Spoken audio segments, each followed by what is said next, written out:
Ikhwani, salam alaikum, j'espère que vous allez bien. Alors, nous allons voir, c'est-à-dire dans cette vidéo, comment est-ce qu'on peut calculer la section des câbles pour une installation photovoltaïque. Donc, comme vous voyez ici, nous avons, c'est-à-dire deux strings, c'est-à-dire, si vous voulez, chaque string contient 11 panneaux et ces deux strings sont montés en parallèle. Alors, bien sûr, à la sortie de ces deux strings, nous avons un disjoncteur de sécurité et nous avons, bien sûr, le coffret d'essai et nous allons partir vers notre onduleur. Alors, qu'est-ce qui va nous intéresser dans ce schéma pour déterminer les différentes sections? Bien sûr, les longueurs L1 et L2, puisque ce sont les longueurs de sortie, c'est-à-dire des deux strings.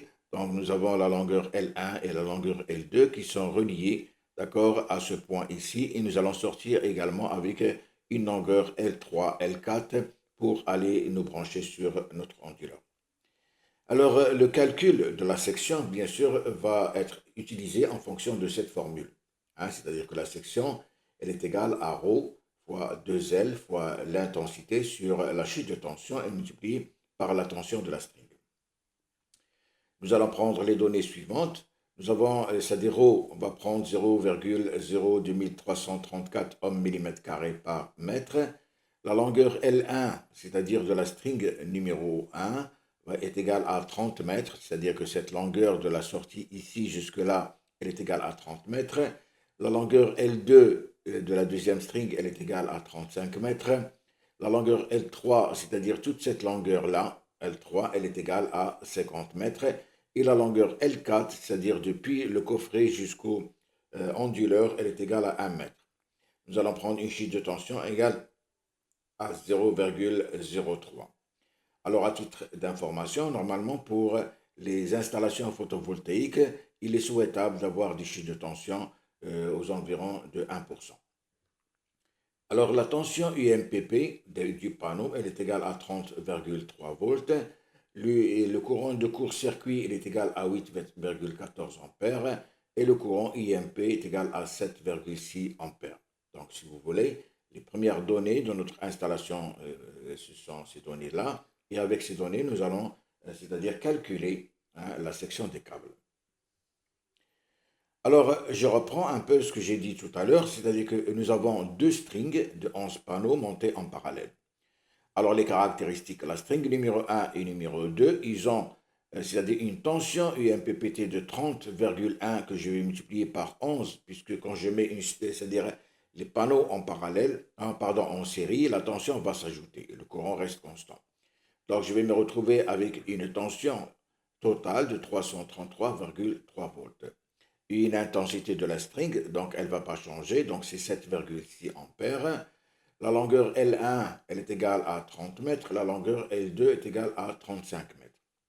La string numéro 2, donc c'est la même chose, puisque j'ai 11 panneaux par string, ça veut dire que la tension va rester la même, 333,3.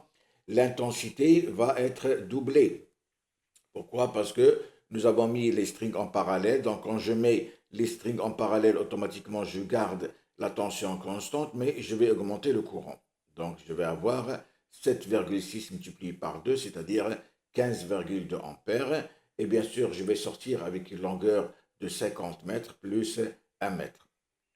Alors, comme j'ai dit tout à l'heure, donc la section va être calculée avec cette formule. Alors, nous allons commencer cet exercice qui est assez simple, mais il est important. Pourquoi? Parce qu'il va vous permettre de déterminer les différentes sections de vos câbles en fonction des longueurs de sortie des strings et bien sûr en fonction de la chute de tension, en fonction de l'intensité c'est-à-dire des strings en parallèle et en fonction de la tension de chaque string. Alors, on va commencer. Alors, si je prends, c'est-à-dire pour la première section, S1, c'est-à-dire de la string numéro 1, bien sûr, j'ai S1 qui va être égal à ρ multiplié par 2 fois la longueur L1 multiplié par, c'est-à-dire le courant I1 et divisé par la chute de tension multiplié par la tension de la string U1. Donc, on est en train de parler de la string numéro 1. Alors, si je fais un calcul, ρ, c'est bien 0,02334. Et puis, je vais prendre 2 fois la longueur L1. La longueur L1 est égale à 30 mètres, donc c'est 2 fois le courant de la string, il est de 7,6 ampères. Je divise par la chute de tension de 3%, multiplié par la tension de la string, qui est égale à 333,3. Donc, il est important, hein, de bien préciser que pour chaque string, hein, vous allez voir le nombre de panneaux de la string, vous allez calculer la tension globale de votre string et l'intensité de la string. C'est avec ça que nous allons calculer la section S1. Alors, si je fais un calcul numérique, je trouve S1 qui est égal à 10,64 divisé par 9,99. Je me retrouve avec une section qui est égale à 1,06 mm². Les sections normalisées en courant, c'est-à-dire continu, on commence normalement par 4 mm². Donc ici, nous allons prendre, c'est-à-dire une section normalisée qui va être égale à 4 mm². On fait la même chose pour la section numéro 2, donc la section, c'est-à-dire de la deuxième string qui va changer, bien sûr, comment dirais-je, la longueur qui va changer puisque la tension va rester la même, le courant va rester le même, mais la longueur, on a une longueur de 35 mètres. Donc nous allons nous retrouver, d'accord, avec une section S2, hein, si je fais un calcul qui va être égal à 1,24 mm², c'est-à-dire que je n'ai changé ici que la longueur. C'est ça qui a changé. Dans la section LS1, c'était 30 mètres, ici c'est 35 mètres. Je me retrouve avec une section de 1,24 mm². Et bien sûr, je vais prendre une section de 4 mm², hein, parce que c'est la section qui est standard.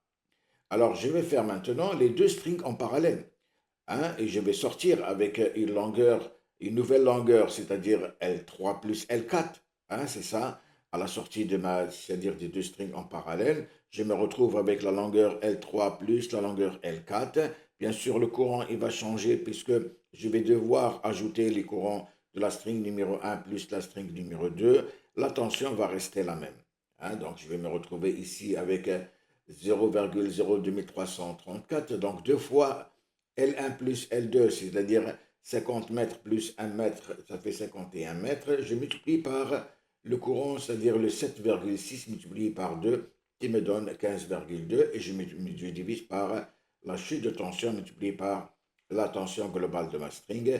Et bien sûr, si je fais un calcul, je trouve ici que j'ai besoin d'une section de 3,62 mm². Alors ici, bien sûr, j'ai le choix, soit que je vais prendre 4 mm² ou je vais prendre 6 mm². D'accord? Donc ici, puisque je suis proche de 4 mm², donc autant prendre une section supérieure. Donc je vais passer à la section de 6 mm², mais rien ne vous empêche de prendre 4 mm². Moi, je pense qu'avec 6 mm², c'est encore mieux. Donc, bien sûr, une fois que vous avez choisi les nouvelles sections, parce que la chute de tension avec laquelle vous avez fait le calcul, avec la chute de tension de 3%, voilà les sections que vous avez trouvées. Vous avez trouvé 1,06, 1,24 et 3,62, et vous êtes passé à de nouvelles sections, c'est-à-dire 4 mm², 4 mm² et 6 mm². Automatiquement, vous allez avoir une variation de chute de tension. Et c'est ce que nous allons voir, c'est-à-dire, on va voir quelle est la variation de cette chute de tension. Est-ce que nous sommes restés toujours inférieurs ou égal à 3%, ou bien on a dépassé les 3% et à ce moment-là, on doit réajuster notre calcul. Donc, c'est ce que nous allons vérifier. Alors, la vérification de la chute de tension, bien sûr, c'est la même formule. Donc, la chute de tension, normalement, elle est de 3%. Et comme j'ai dit au départ, l'idéal, c'est d'avoir 1%, d'accord, au niveau, c'est-à-dire des systèmes photovoltaïques. Moins nous avons une chute de tension importante et plus nous avons un meilleur rendement. Donc ici, nous allons, c'est la même formule, tout simplement au lieu d'avoir S1, d'accord, ici j'ai mis epsilon 1 et S1 il est passé au dénominateur, c'est-à-dire que je vais calculer cette chute de tension en fonction de la nouvelle section que j'ai choisie. Alors, si je fais un calcul, bien sûr, vous voyez ici, j'ai pris 4 mm² de section, c'est-à-dire la section que j'ai choisie. Je me retrouve avec, c'est-à-dire une chute de tension qui est égale à 0,79% pour la première string. C'est-à-dire que la première string, je n'ai pas une variation importante, j'ai 0,79%, hein, chose qui est bien. Je vais passer, c'est-à-dire à la deuxième string, donc avec bien sûr toujours la section 4 mm carrés, donc la même chose, seulement la longueur qui a changé, au lieu de 30 mètres, j'ai pris 35 mètres, et je me retrouve avec une epsilon égale à 0,92%. Donc vous voyez, hein, avec l'augmentation de la longueur, on augmente, c'est-à-dire cette chute de tension. Avec l'augmentation de la section, on augmente également cette chute de tension.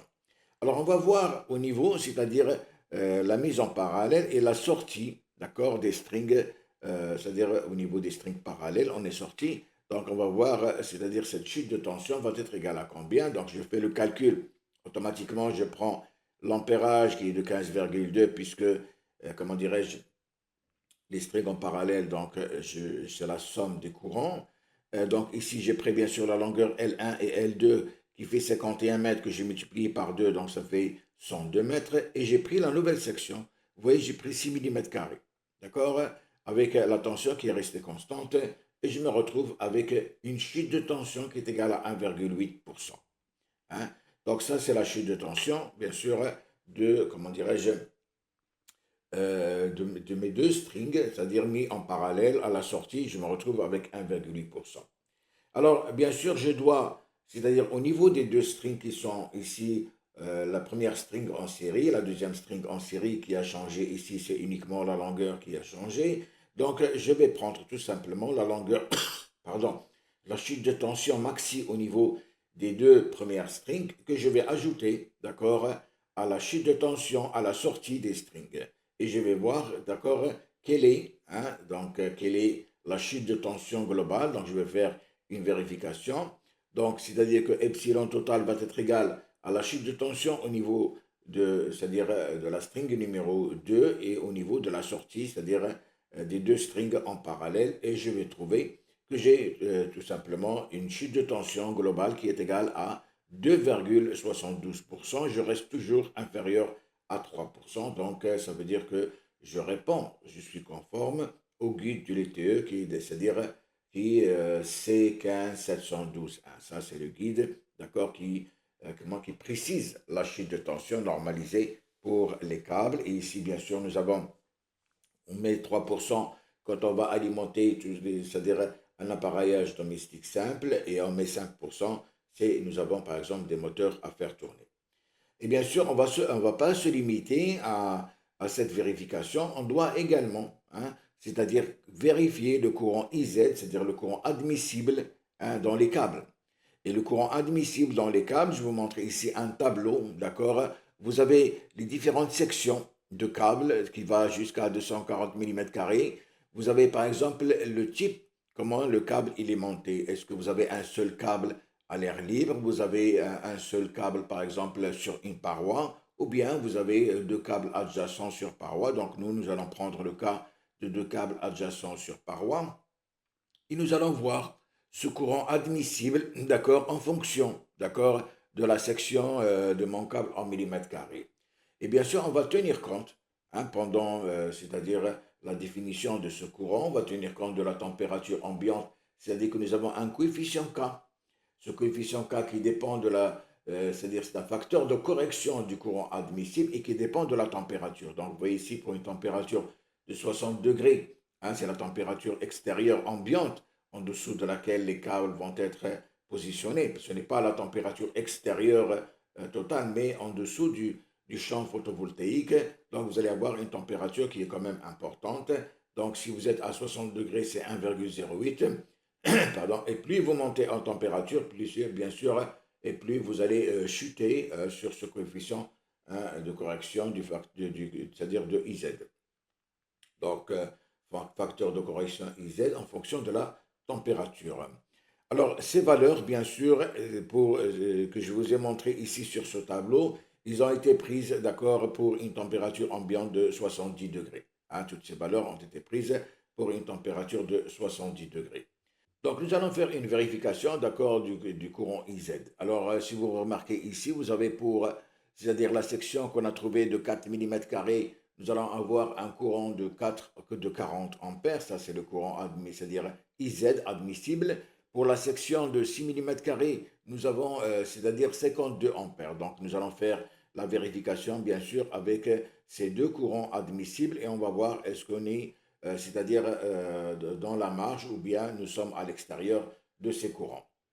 Alors bien sûr, nous allons prendre une température ambiante de 90 degrés et nous allons faire la vérification avec, c'est-à-dire IZ doit être supérieur à 1,25 multiplié ICC, c'est-à-dire le courant de court-circuit.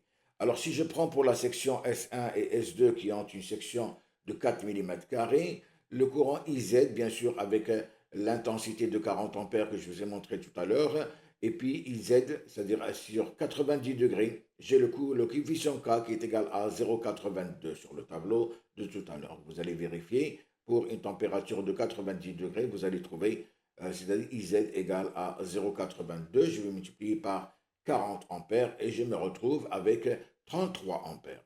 Alors 33 ampères, bien sûr, ici je dois vérifier qu'elle est supérieure à 1,25 multiplié par le courant de 8,14 ampères. Et je me retrouve avec 10,18 ampères. D'accord? Donc, IZ est bien supérieur à 10,18 ampères. Donc, c'est comme ça que vous allez faire votre vérification. Donc, 8,14, c'est le courant IMP, d'accord, de notre panneau. Hein, c'est-à-dire, je vous ai donné les caractéristiques du panneau et on avait un courant, c'est-à-dire ICC, qui est égal à 8,14 ampères. Donc, je fais la vérification pour c'est-à-dire les câbles de sortie S3 de 6 mm². Donc 6 mm², on avait bien sûr un courant de 52 ampères. Donc normalement, je dois avoir IZ, elle est égale à 0,82 fois 52 ampères. Donc si je fais un calcul, hein, j'ai 47 ampères, c'est-à-dire 0,82 multiplié par 52 ampères me donne 47 ampères. Je suis bien supérieur à 1,25 multiplié par 2 fois 8,14, c'est-à-dire 20,35 ampères. Donc vous voyez que dans les deux cas, ici pour la section de 4 mm², le courant IZ, il est égal à 33 ampères, qui est bien supérieur à 2 fois, c'est-à-dire à 1,25, pardon, le courant ICC. Donc ici pour la première section, c'est 10,18. Pour la deuxième section, donc 0,82 multiplié par 52 ampères, d'accord, que je trouve c'est 47 ampères, qui est bien supérieur à 1,25 fois le courant ICC, c'est-à-dire deux fois, puisque j'ai les deux strings en parallèle, c'est-à-dire 20,35 ampères. Donc, je viens de vérifier que également mon courant, c'est-à-dire IZ, il est, c'est-à-dire, il rentre dans les normes sans problème. Donc, les sections que j'ai choisies de 4 mm² et 6 mm² sont bonnes. Alors, en cas d'un nombre de chaînes supérieur à 2, nous devons tenir compte également du courant de retour. Pourquoi? Parce que dans le cas où nous allons avoir plus de deux chaînes, c'est-à-dire de deux strings en parallèle, nous sommes obligés de mettre des fusibles. Et si nous sommes obligés de mettre des fusibles, on doit tenir compte du courant de retour. Et à ce moment-là, nous allons calculer notre courant IZ. Au lieu de le calculer avec 1,25 fois ICC, nous allons le calculer avec, il doit être supérieur à 1,45 fois le courant nominal. Donc voilà un peu pour, c'est-à-dire cet exercice assez simple de détermination des sections de câbles. Donc je vous suggère de revoir cet exercice et de bien assimiler cette façon pour déterminer un peu les sections de câbles une fois que vous avez plusieurs strings, c'est-à-dire en parallèle. Alors d'ici là, je vous remercie. Je vous demande de vous abonner à la chaîne et de mettre un like. Et on va se voir dans une nouvelle vidéo, Inch'Allah. Au revoir et à la prochaine.